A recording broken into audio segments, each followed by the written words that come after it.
This season, I thought I would do something a little different. And instead of having an intro video, I asked some of my friends if they'd be willing to put together a short little video that I could play to promote their channel. And Bushy Boy has set the bar really high. It's not going to be every video, but it is going to be this one. So I hope you enjoy. Do you like one chunk an hour RuneScape?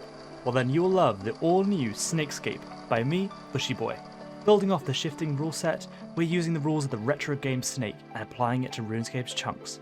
I have an hour to complete as many chunk tasks as possible before the snake randomly moves, forward, left or right. And if I complete all the chunk has to offer, the snake grows, increasing the area to play in. So what are you waiting for? Join in with some slithering fun at Bushy Boy Productions.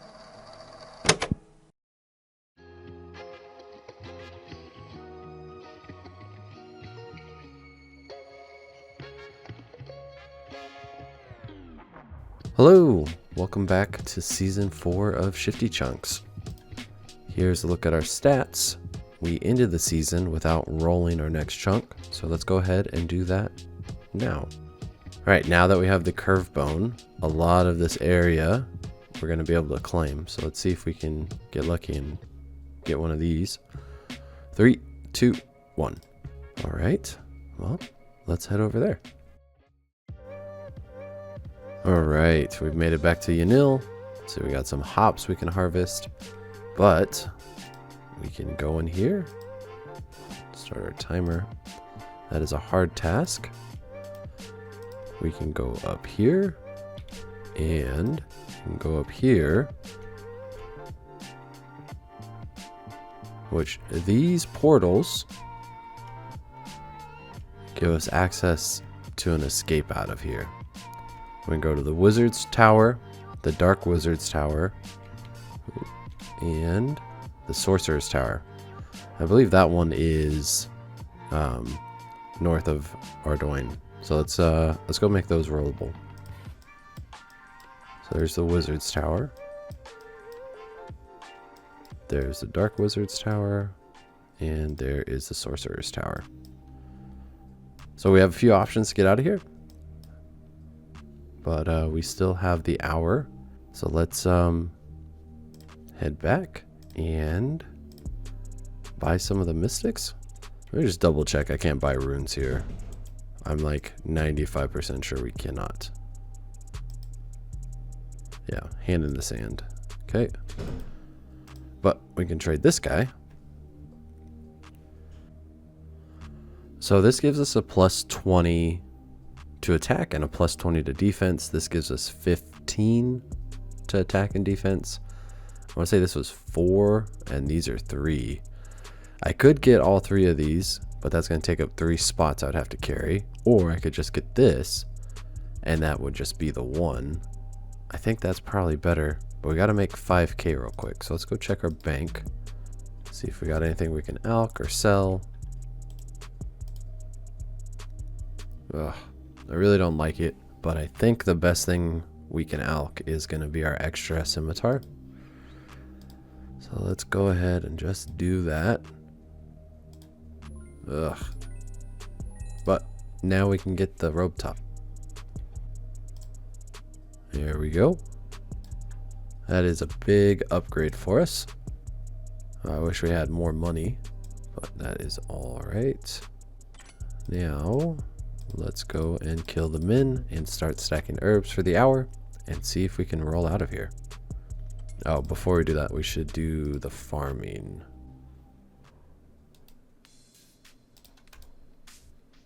That's another thing. We got to keep an eye out for imps because of the champion scroll. We also have skeletons and zombies in this chunk, which I think killing the min makes the most sense because that drops herbs. But we do have a lot that we have to grind out to get the drops. So I'm wondering, can we just go in there? I think the bank with the herb lore supplies is worth doing. So let's go ahead and focus that for now. All right. I should not be doing this. I got to work on the champion scroll stuff. So let's find maybe the skeletons. I think that might be better. Grab some food and head down into the dungeon. You know what? Actually, I think there's 3 imp spawns out here. I'm gonna see how killing them goes for a bit. And I'll try to collect some more beads because we can keep getting amulets of accuracy, which currently is our best.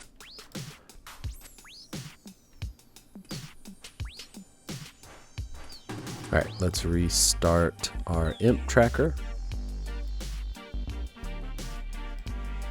So we can see how many it actually takes us to get to the champion scroll. I'm glad that the ashes from the imp at least gives more XP for prayer than normal bones, because this is so annoying. These things suck. The way they teleport away, yeah, like that. It's just so aggravating to kill. Ooh.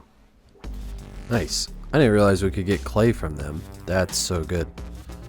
Yeah, let's just do that, right? How many of those do we need for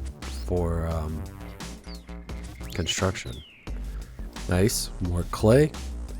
That is really useful for us. All right, that is a full set of beads. So next time we go to the wizard's tower, we can get another amulet of accuracy. I don't know if we have to drop trade them to get them though. I don't think so. Nice, more clay. That's really good. I know we needed clay for the kitchen racks, and I think for what was the other thing? Was it the tool store? I have to look it up. But these are so easy and they never hit me. I can just collect their stuff and profit a little bit. Not a ton, but like the clay is really good to get. Bread dough is nice. Balls of wool are great. What else do they give us? Jugs. Jugs are good. We can fill those up eventually. Make wine. We get some grapes. The ashes are great. The beads are good. Lots of different things. Alright, we'll kill one more. This will be the scroll right here. Very easy. No. But we killed 137. Most of the time was spent just chasing them. I think if there was any way to keep them stuck in one area, we could have killed quite a bit more. But this is going to be one that keeps us locked out of a lot of areas because there's a ton of imp spawns. That's why I wanted to focus this, especially because there's multiple spawns in this chunk. All right, let's get our inventory set up. Now, the question is, do we bring this? And do we bring this? Oh, that's a lot of space. Well, let's put the cape back and we'll just take the cloak. Put these back real quick. Update this. Here comes the end of the timer. Let's go head over to the chunk picker and see where we're going. We have 3 different exits. We also have some area we can get down here. 5 I think would be ideal because that's free, so we get to re-roll. But let's see. 3, 2, oh wait, sorry. Before we do that, jumping the gun here. This one? Yes. That is done. And that is done.